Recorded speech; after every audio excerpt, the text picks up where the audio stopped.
নমস্কার, আমি সুপর্ণা।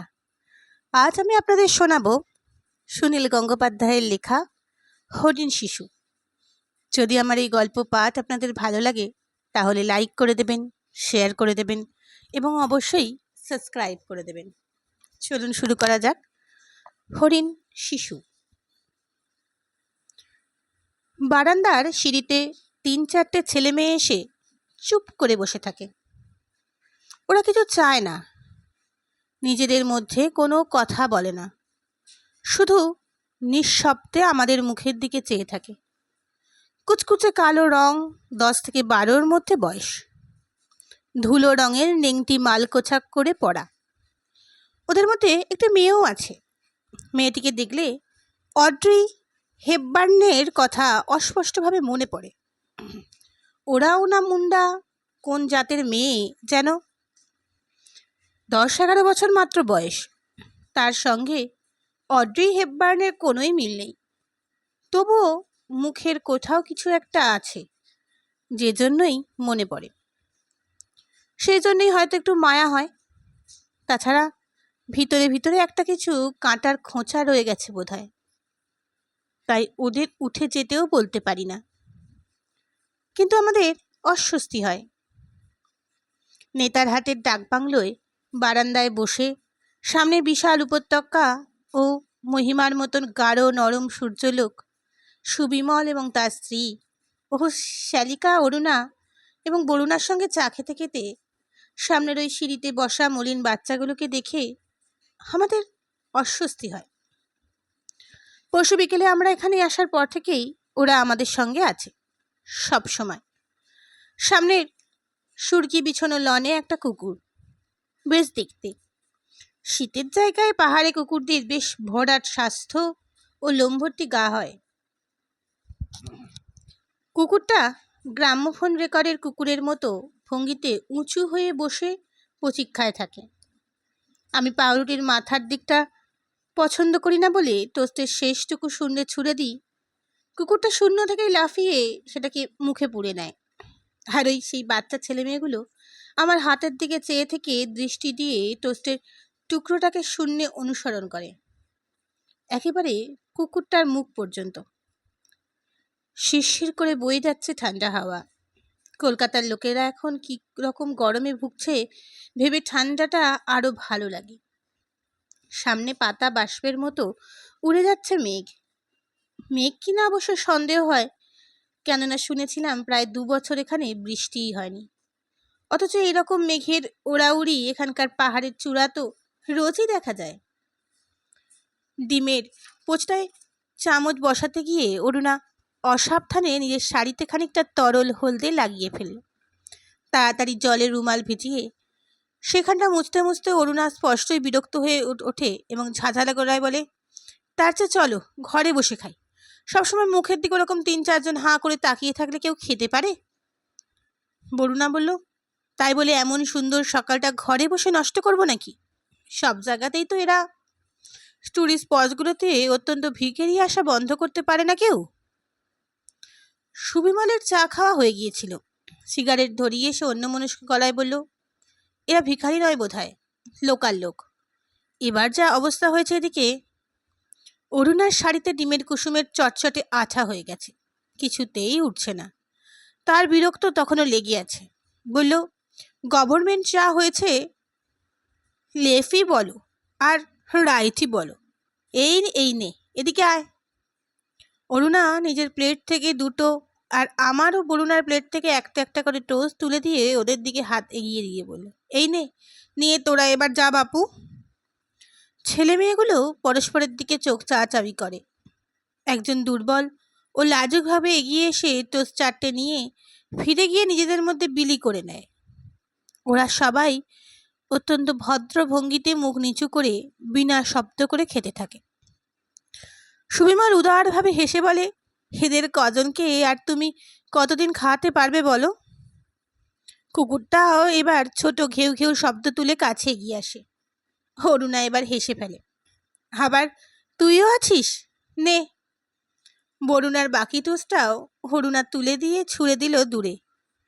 কুকুরটা সেটা ছুটে গিয়ে ধরে মুহূর্তের মধ্যে শেষ করে আবার রেকর্ডের ছবির মতো বসল। বরুণা বলল, ওরা কিন্তু গেল না। অর্থাৎ ছেলে মেয়েগুলো তখন সিঁড়িতে বসে আছে আমাদের দিকে তাকিয়ে।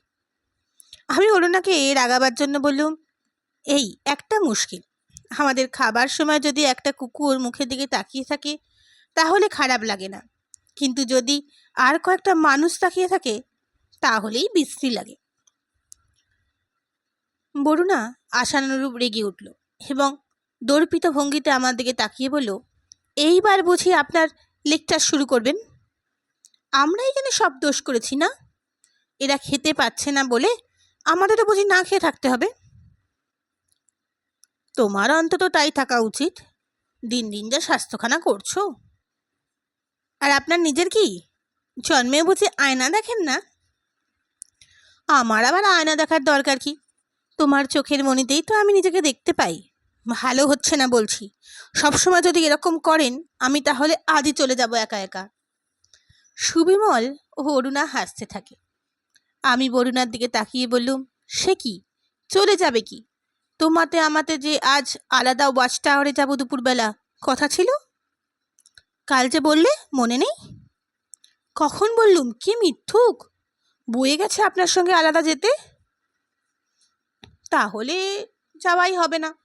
এখনকার নিয়ম জানো না? ওয়াচ টাওয়ারে দুজন করে আলাদা যেতে হয়। মোটেই সেরকম কোনো নিয়ম নেই, বাট যদি থাকেও তাহলে আমি জামাইবাবুর সঙ্গে যাব। কিন্তু সুবিমল কি ওর বউকে আমার সঙ্গে ছাড়বে? সুবিমল গম্ভীরভাবে বলল, আমি ওর সঙ্গে আমার বউকে কিছুতেই একা যেতে দেব না। অরুণা ঠোঁট উল্টে স্বামীকে এক খোঁচা মেরে বলল, ইস! বরুণা তার 17 বছরের ছেলে মানুষই সিরিয়াসনেসের সঙ্গে বলল, তাও যেতে হবে না। প্রথমে আমি আর জামাইবাবু যাব, তারপর ফিরে এসে জামাইবাবু আর দিদি, তারপর আপনি আর জামাইবাবু, কিংবা আপনি একা। দিদি আর জামাইবাবু যখন ওপরে যাবে তুমি তখন নিচে আমার সঙ্গে। এই যে বাঘ ছাগল আর পানের ধাঁধা হয়ে গেল, জানো ধাঁধাটা? বরুণা শব্দ করে চেয়ার ছেড়ে উঠে দাঁড়িয়ে বলল, আমার ধাঁধা জানার সময় নেই। তারপর রাগ প্রকাশের তীক্ষ্ণ গলায় সেই ছেলে মেয়েগুলোর উদ্দেশ্যে চেঁচিয়ে বলল, এই আমি যাও না, সব সময় জ্বালাতন।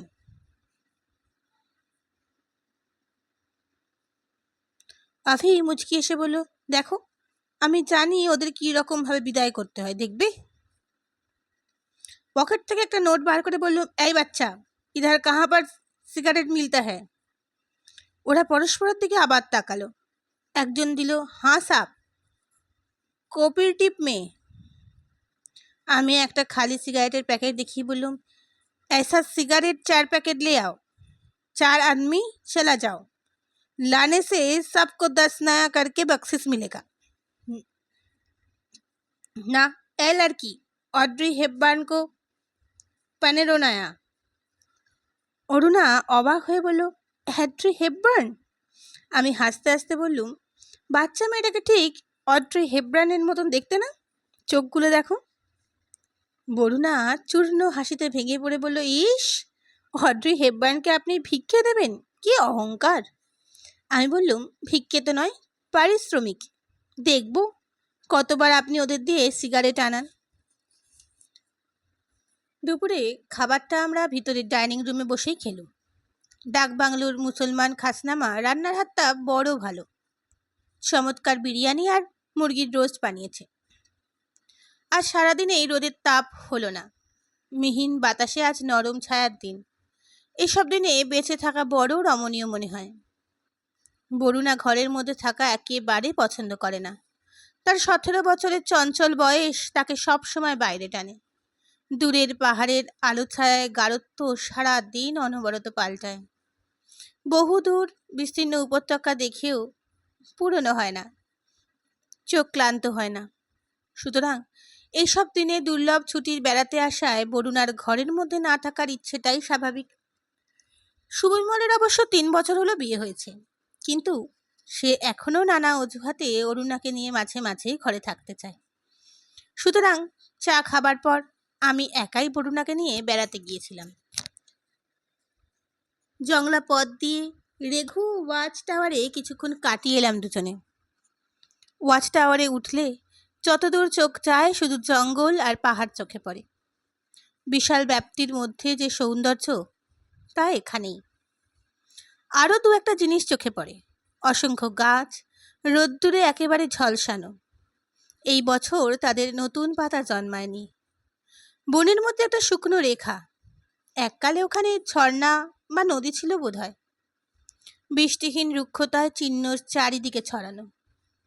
দূরে দেখা যায় কোথাও কোথাও পাহাড়ের ঢালুতে জঙ্গল পরিষ্কার করে চাষের জমি। সেখানে শুকনো রং চলা ধান বা ভুট্টার চারাগুলো মৃত্যুর প্রতীক্ষায় আছে। আমার চোখ এমন সেই রুক্ষতার মধ্যেও একটা সৌন্দর্য আবিষ্কারের চেষ্টা করে। রুক্ষতার সুদূর প্রসারী ফলাফলের কথা মনে আসে না। শুধু একদিকে মাত্র একটা জলাশয়, লেকের মতন, পার বাঁধানো। বুঝলুম আমাদের ডাকবাংলো ওখান থেকেই জল আসছে। এখানকার স্কুলে বোধহয় ওই জায়গা থেকেই জল যায়। যতদূর চোখ চায় ওই একটিমাত্র জলের জায়গা। অনেক কষ্টে বোধহয় ওখানটা বাঁচানো। অবিরাম পাম্পের ফটফট শব্দ কানে আসছে। বরুণা বলেছিল, দেখেছেন কি সুন্দর পাহাড়ের ওপর একটা লেক।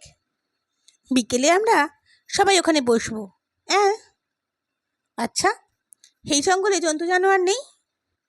আমি বললাম, নিশ্চয়ই আছে। এই পালামৌ জেলায় সেই বাঘের কথা সঞ্জীবচন্দ্রের লেখায় পড়নি? এইসব জঙ্গলের হাতি পর্যন্ত আছে শুনেছি। হরিণ টরিণ তো অজস্র। এখান থেকে একটা বাঘ দেখা গেলে বেশ হতো না? আমি উৎকটভাবে চিৎকার করে বললাম, হালুম।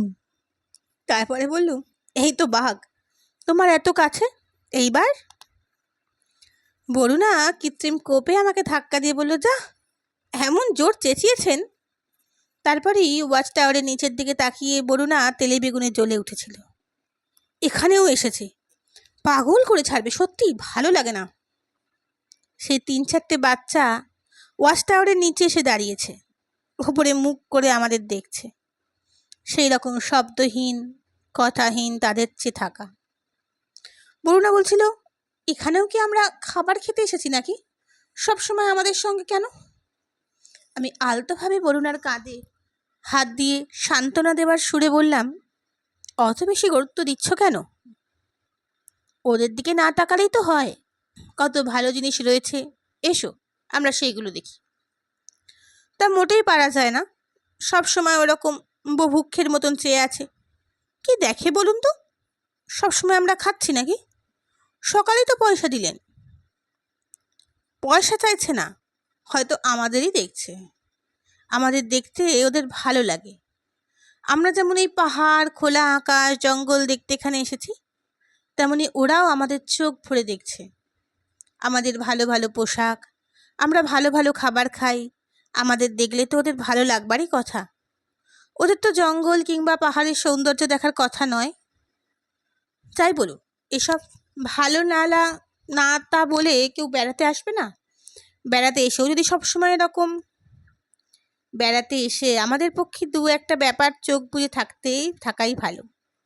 আনন্দ ফুর্তি করতে গেলে দু একটা ছোটোখাটো জিনিস বিদায় দিতেই হয়। মনের ভেতরে দু একটা ব্যাপারকে মেরে ফেলাই ভালো। তুমি ছেলে মানুষ তো, বুঝতে পারছো না। বেড়াতে আসা তো মানুষের পক্ষে দরকারি। আমরা বেড়াতে এসেছি, আমরা এখন ছুটিতে আছি, আমরা এখন শুধু আনন্দ করব। বেড়াতে এসেও না খেতে পাওয়া মানুষের কথা ভাবলে চলে নাকি? তাহলে তো সবই মাটি। সেই জন্যেই ওসব ভুলে থাকতে হয়। দেখো না, আমরা বড়রা কীরকম ভুলে থাকতে পারি। বড়জোর 2-4 পয়সা বকশিস, কিন্তু তার বেশি আমাদের করবার কী বা আছে? বরুণা তবু মুখ ভার করে থেকে বিরক্তির সঙ্গে বলে, আর পারি না। এক সময় ইচ্ছে করে ছুটে গিয়ে গুম গুম করে ওদের পিঠে কিল মারি। ফেরার পথেও সেই বাচ্চাগুলো আমাদের পিছু নেয়। ডাক বাংলো পর্যন্ত এসে আবার বিশ্বস্তভাবে সিঁড়িতে বসে থাকে। একটুও গোলমাল করে না, কিছু চায় না। 2-1জন নতুন বাচ্চা এসে ওদের দলে যোগ দেয়। শীতের জায়গায় খিদে বেশি পায়। তাছাড়া অনেকখানি হেঁটে আসার ফলে চনচন করছিল খিদে। 5-7 মিনিটেই খাওয়া শেষ হয়ে যায়। ডাইনিং রুমের পর্দা হাওয়া উড়ে যাচ্ছে মাঝে মাঝে। সেই ফাঁক দিয়ে চোখে পড়ে সিঁড়িতে বসে থাকা এখন 8-9টি কচি মুখ। আমি সেদিকে পিছন ফিরে বসি। কফিতে চুমুক দিতে দিতে সুবিমল ওর সাউথ ইন্ডিয়ান ভ্রমণের গল্প শোনায়। সেই গল্প শেষ হলে নেতারহাট থেকে আমাদের যে মক ক্লাসিকগঞ্জের যাবার প্রোগ্রাম, কিন্তু আমাদের ফান্ডে কুড়বে কিনা সেই সম্পর্কে আলোচনা করি। আবার এইসব অঞ্চলে কবে আসা হবে কে জানে। একেবারে দেখে যেতে পারলে ভালো হতো। বিকেলবেলা ফ্ল্যাক্সে চা ভরে আমরা সেই জলাশয়ের ধারে গিয়ে বসলুম। মানস সরোবরের হাঁসেরা এই লেকেরও খবর রাখে। বেশ বড় একটা হাঁসের ঝাঁক 7 নড়ি হাড়ের মতন জলে ভাসছে। একদিকে উঁচু বাঁধানো পাহাড়, পাহাড়ের চূড়ায় এরকম একটা বড় পুকুর দেখতে পাওয়া সত্যিই আশ্চর্যের। বোধহয় পাম পাহাড় খুঁড়ে জল বার করেছে। সুবিমল অরুণাকে গান গাইবার জন্য খুব খোঁচাচ্ছে, আর অনুরা নানা ওজোর আপত্তি তুলছে। রাঁচিতে পচা দই খেয়ে 3 দিন ধরে নাকি তার গলা ভেঙে আছে। আসলে খালি গলায় গান করলে নাকি অনবরত স্কেল বদলে যায়, আর সেটা গলার পক্ষে খারাপ, অরুণারই ধারণা। অরুণার গান যাতে আমাকে না শুনতে হয় তাই বারবার আমি নানান গল্পের প্রসঙ্গ টানছিলাম। বরুণা গান জানে না, সে উদয়শঙ্করের স্কুলে নাচ শিখছে। আমি ভাবছিলাম তাকে এখানে একটা নাচ দেখাতে বলে রাগিয়ে দেব কিনা। বরুণা আপন মনে ছোট্ট ছোট্ট পাথরের নুড়ি কুড়িয়ে জলে ছুলছিল। সেই বাচ্চা ছেলেমেয়েগুলোর মধ্যে মাত্র 2 জন এখনো আমাদের সঙ্গ ছাড়েনি। সেই মেয়েটি আর একটা ছেলে খানিকটা দূরে চুপ করে বসে আছে। এটা ঠিক, ওরা আমাদের কাছে ভিক্ষে চায় না, কিছু দিলে নেয় বটে, কিন্তু মুখ ফুটে খাবারও চায় না, শুধু চুপ করে আমাদের দিকে চেয়ে বসে থাকে। সুবিমল হঠাৎ বলল, সুনীল, তুই ঠিক বলেছিস, ওই মেয়েটার সঙ্গে অড্রে হেপবার্নের বেশ মিল আছে। কি সুন্দর চোখ দুটো। অরুণা বলল, আহা, দেখলে মায়াও হয়, কিন্তু আমরা কি করব বলো, কষ্টও লাগে, অথচ কত আর খেতে দিতে পারি বলো। এই খুকি, শোন তো এদিকে। মেয়েটা সেই রকম বসে বসেই চেয়ে রইল। অরুণা আবার বলল, এই খুকি, শোন না, ইয়া পাও, ভয় কি? মেয়েটি অত্যন্ত সন্ত্রস্তভাবে এবার আস্তে আস্তে উঠে এলো। অরুণা তার হাত ধরে বলল, কি সুন্দর ঢলঢলে মুখখানা, রংটা যদি ফর্সা হতো তা কালোই বা খারাপ কি? কথা শেষ অংশে অরুণা তার স্বামীর দিকে ভ্রুভঙ্গি করল। সুবিমলের গায়ের রং প্রায় আমার মতন, সুতরাং সে উদার সুরে বলল, কালোই তো জগতের আলো। এই সময় একটা আশ্চর্য ব্যাপার ঘটল। অরুণা হঠাৎ বিষম অবাক হয়ে ফিসফিস করে বলল, ও মা, ও কি দেখো, ছাগল ছানা না হরিণ? হরিণ! আমরাও ঘুরে তাকিয়ে দেখলুম একটা সত্যিকারের বাচ্চা হরিণ আমাদের থেকে কিছু দূরে এসে দাঁড়িয়ে সন্ত্রস্তভাবে তাকিয়ে আছে। তখনও সন্ধে নামেনি, চারপাশে স্পষ্ট আলো। তার মধ্যে একটা হরিণ এসে আমাদের অত কাছাকাছি দাঁড়িয়েছে। হরিণটা এক পা করে জলের দিকে এগোচ্ছিল। আমরা সবাই এক দৃষ্টে তাকিয়ে আছি। বরুণা খুব আস্তে আস্তে আমাকে বলল, কি সুন্দর, এত কাছে ধরা যায় না, কলকাতায় নিয়ে গিয়ে তাহলে পুষব। সেই অড্রে হেপবার্ন মেয়েটা সুবিমলের আড়ালে ছিল বলে প্রথমটায় হরিণটাকে দেখতে পায়নি। তারপর দেখতে পেয়ে সে হঠাৎ একটা দুর্বোধ্য ভাষায় সাংঘাতিক চিৎকার করে উঠল। মেয়েটাকে এর আগে আমি কথা বলতে শুনিনি, সে যে গলা দিয়ে অত জোরে শব্দ করবে পারে ভাবিনি। সেরকম চিৎকার করতে করতে মেয়েটা দৌড় লাগালো। চিৎকার শুনে হরিণটাও ভয় পেয়ে পিছন ফিরে ছুটল, বাঁধ পেরিয়ে মাঠে নামলো। কিন্তু আশ্চর্য, বেশি দূর গেল না, খানিকটা দূরে গিয়ে থমকে দাঁড়িয়ে রইল।